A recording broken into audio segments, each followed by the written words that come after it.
babu shakka waɗanda suka kashe Malam Ja'far wallahi tallahi sun ci amanar musulunci, kuma sun ci amanar musulmin duniya gaba ɗaya. Domin shi wannan mutumin abun mamaki ba kan shi yake ginawa ba, don har ya mutu bai da gida. Ba kan shi yake ginawa ba, duk rayuwa ta ƙare ne a gina al'umma. Ina tunanin ku mutanen Bauchi kuna daga cikin mutanen da za su fi kowa ba da shaida akan haka. Makon da ya wuce a cikin motata nake sauraron wani kasar nashi da ya yi a Kaduna, yake cewa a lokacin da mutanen Kaduna suka nemi ya sa musu karatu, ya ce a'a, ku banni in ji da mutanen Bauchi.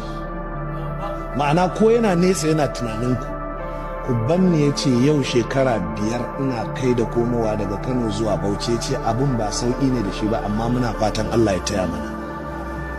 Kasar ɗin yanzu haka yana cikin motata.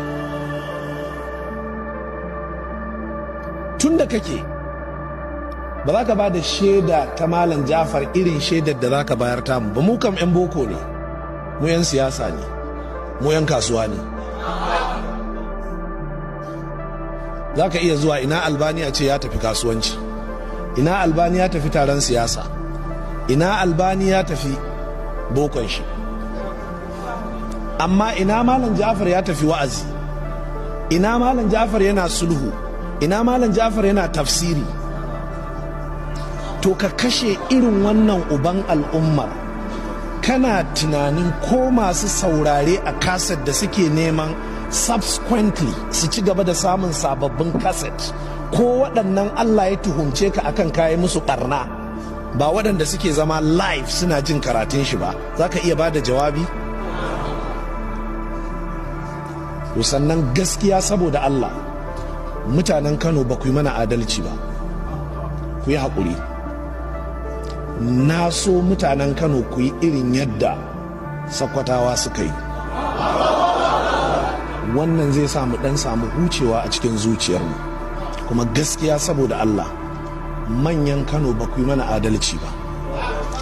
A ce an kashe malami irin wannan, kai ba malami ba, ko ladani mai kiran sallah, ba shi ba haushe yake cewa zakara ba?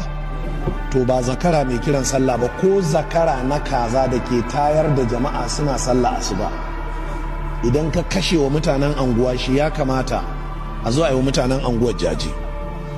A ce an kashe bijimin malami irin Malam Ja'far, ba wanda ya buɗe baki duk cikin manyan garin ya mana ta'aziyya ko a rediyo ko a jarida, ba wanda ya zo yi mana gaisuwa. Duk wani babba da ya taho yi mana gaisuwa, in ya bi ta hanyar su sai su tare shi. Gaskiya ba ku mutunta mu ba, kuma wallahi ba ku iya siyasa ba, ba ku iya siyasa ba, kun wulakanta mu. Amma abin da muke cewa mun bar ku da Allah. Ku je ku saurari wannan kasar.